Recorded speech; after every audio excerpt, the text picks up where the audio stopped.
तुम किसी योगी बाबा की बात मत मानो, कि तुम किसी ढोंगी बाबा की बात मत मानो, बल्कि तुम बात मानो किसकी? शास्त्रों की बात मानो। शास्त्रों की अगर बात मानते तो शास्त्रों में क्या लिखा?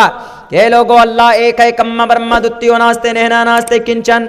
शास्त्र में क्या लिखा है कि ये परमेश्वर, हम भक्ति किसकी करें? तो शास्त्रों में लिखा है तस्यते भक्तिवान से श्यामा, ए परमात्मा हम तेरी भक्ति करते हैं। न तस्य प्रतिमास्ति सनाम महदशा, ए परमात्मा हम तेरे किसी जिस्म की भक्ति नहीं करते, हम तेरे निरवकार की भक्ति करते हैं। ए परमात्मा हम जिंदगी कैसे गुजारें? अपने मोहल्ले के अंदर क्या हिंदू मुस्लिम के नाम पर लड़ाई करें? तो परमात्मा क्या कहता? नहीं, अहिंसा सत्यम करो दस्तयाग शांति रपैशुनम दया बुलेश्वलोलुप्तम हीर चापलाम। गुस्से को कंट्रोल कर लो, झूठ मत बोलो, रिश्वत मत खाओ, प्यार मोहब्बत से लड़ो, प्यार मोहब्बत से रहो।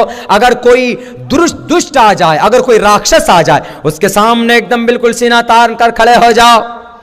ईश्वर हम अपनी बेटियों को कैसे रखें? अधे पश्यस्ते मो परि संतनाम पाद को हर माते कौशल्प को माओ, बेटियों को कहो कि वो पर्दे में रहे।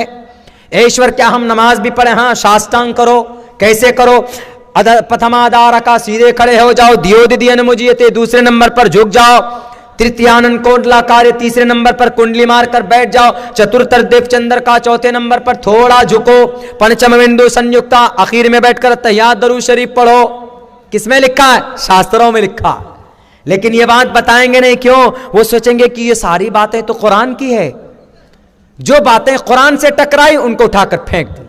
कुरान में क्या था? अल्लाह एक है, तो उन्होंने कह दिया कि हमारा विष्णु भी हमारा परमात्मा, हमारा शिव भी परमात्मा, हमारा ब्रह्मा भी परमात्मा।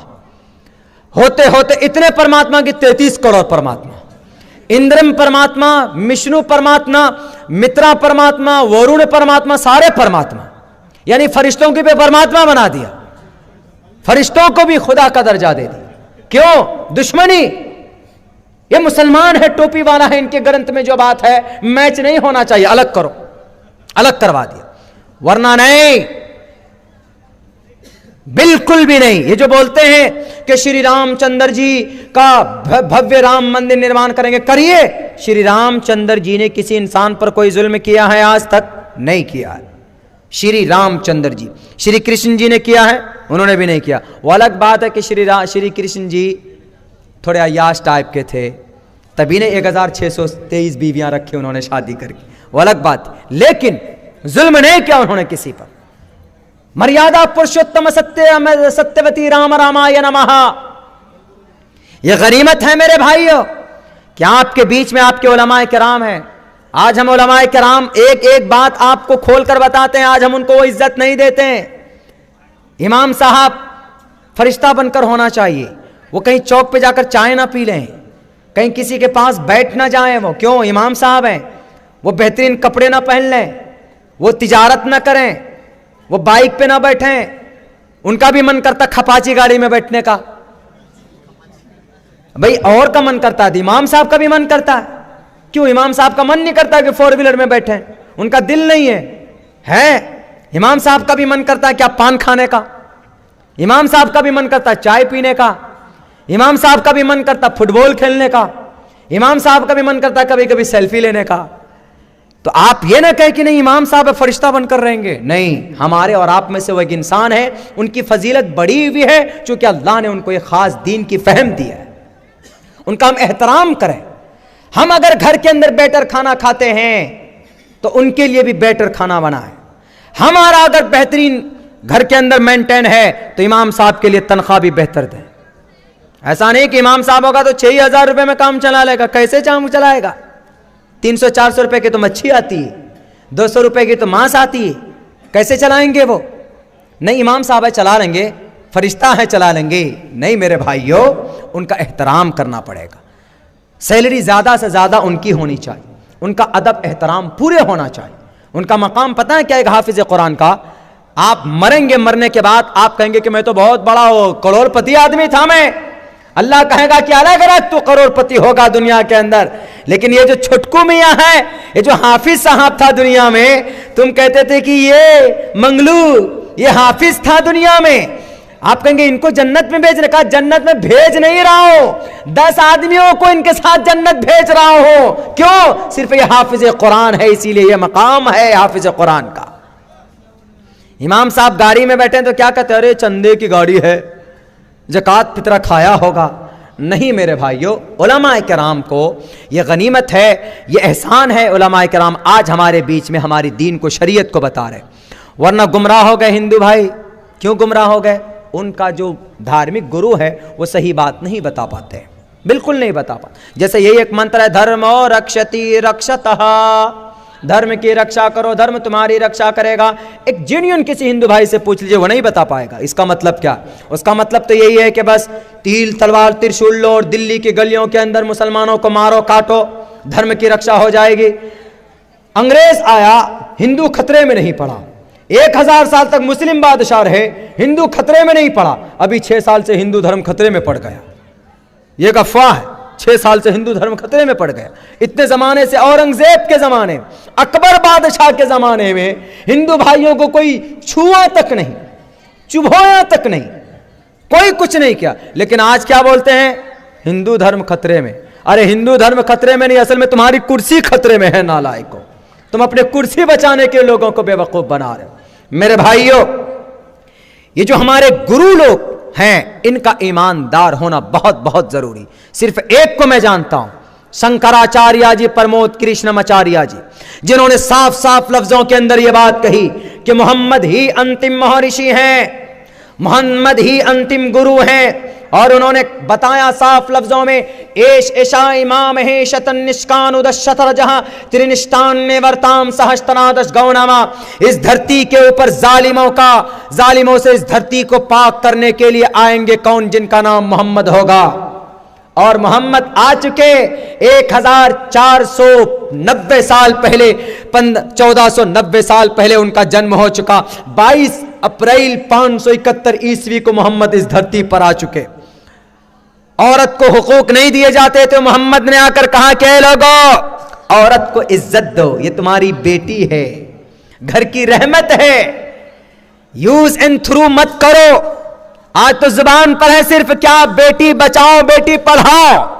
अगर बेटी बचाओ बेटी पढ़ाओ, बेटी का इतना सम्मान आपके दिल के अंदर है, तो शाहीन बाग में सारी बैठी हुई हमारी बेटियां, हमारी माएँ हैं, उनको सम्मान दीजिए, उनकी इज्जत कीजिए, उनके मुतालबात को पूरी कीजिए। नहीं करेंगे, ये दोगली पॉलिसी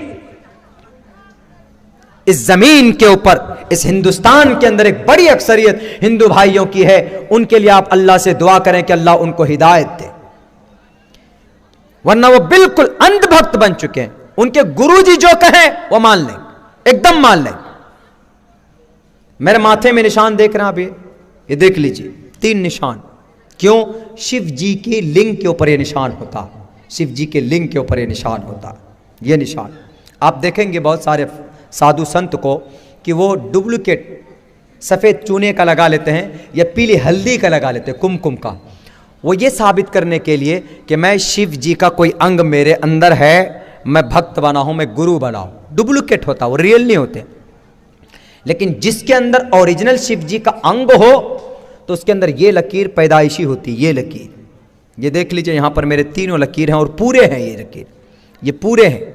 और 50,000 इंसानों में एक ऐसा इंसान पैदा होता है जिस पर शिव जी का अंग हो। कोटा राजस्थान के अंदर हम कुरान सुनाने गए थे, तो जाने के बाद हम वहाँ एक जगह बैठे, ये टिकट बनाने गए थे काउंटर पे, तो एक आदमी की नज़र हम पर पड़ गई। पढ़ने के बाद वो मेरे माथे को देखकर वो हमको पकड़ कर एक तरफ लाया, मौलाना आप कहाँ से? हमने कहा I am coming from Araria district Bihar, in just Nepal border, Seemanchal Araria. तो बोला आप कौन हैं, हु आर यू? हमने कहा I am a Muslim scholar मौलाना साहब, my name is Abdullah Salim, ये नाम हमारा है, and I am telling the Quran Kareem in the holy month of Ramzan and I live at फला फला फला, बता दिया हमने। बोला सर आप महान हैं। हमने कहा कैसे? बोला आप शिव जी का अंग आपके अंदर है। हमने कहा कि आई डोंट नो कैसे शिव जी का अंग है, मेरे तो वही हाथ पैर हैं, नाक कान वही, आप शिव जी के अंग के बारे में कैसे करें? शिव जी तो महा, वो तो वो थे, क्या बोलते हैं, हरी थे वो, और शिव जी, उनके गुस्से की ताप तो कोई नहीं ला सकता था। उसका अंग मेरे अंदर कैसे है? मैं तो बहुत ठंडा आदमी हूँ, मैं तो बहुत शरीफ आदमी हूँ, मैं तो गुस्सा ही नहीं आता मुझे। बोला नहीं, पहचान आपके अंदर है। हमने कहा कैसे? बोला ये माथे में लकीर देख रहे हैं, तीनों लकीर, आपके किसी के भी माथे में तीनों पूरा लकीर नहीं होगा, पूरा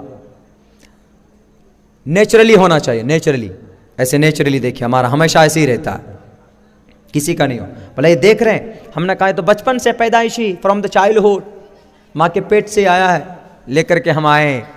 बोला यही तो, आप चलिए गुरुजी से मिलवाते हैं।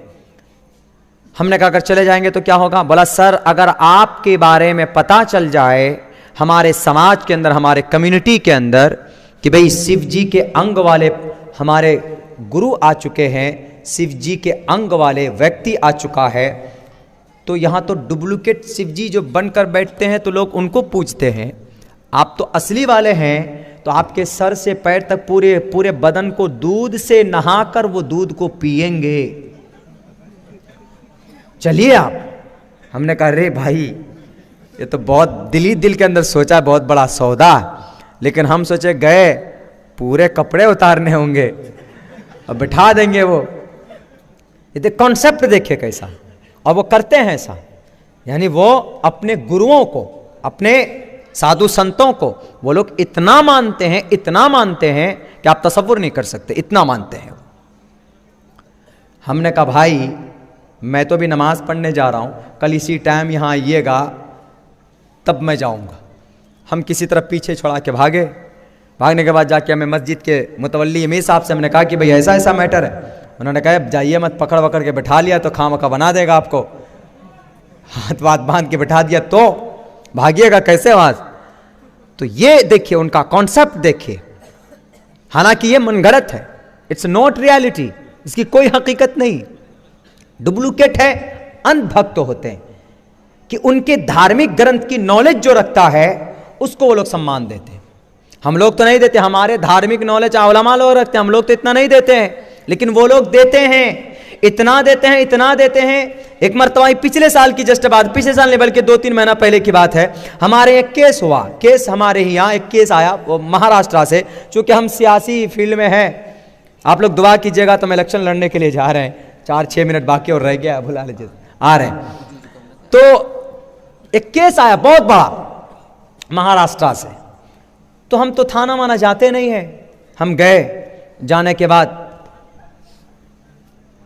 टोपी दाढ़ी ऐसे थे, और एक हमने अपने जैसे एक और को ले लिया, और वो एक लड़की थी, कोई मैटर था अफेयर वगैरह का, शादी वादी का कोई मैटर था। तो हम गए, हमने जाने के बाद कहा सर इसका FIR हुआ है, इसकी जरा कार्रवाई कर लीजिए। तो वो क्या बोलता है हम लोगों को देख करके, SHO जो होगा बोला कि मौलाना live in relationship it is authorized and permitted by the supreme court, therefore I can't do it. हम कुछ नहीं कर सकते, लिव इन रिलेशन, लड़का लड़की दोनों मर्जी से रहे, सुप्रीम कोर्ट ने इसको इजाजत दिया है रहने के लिए, अपने मर्जी से रहे तो रह सकता, नाजायज संबंध में, लिव इन रिलेशन इसको बोलते हैं। जवान लोग ज्यादा जानते हैं, चूंकि फिल्मों में ये बातें इस्तेमाल होती है। लिव इन रिलेशन मतलब नाजायज संबंध में रहना बिना निकाह के, इस्लाम में इसकी कोई हैसियत, कोई इजाजत नहीं है, लेकिन सुप्रीम कोर्ट ने इसकी इजाजत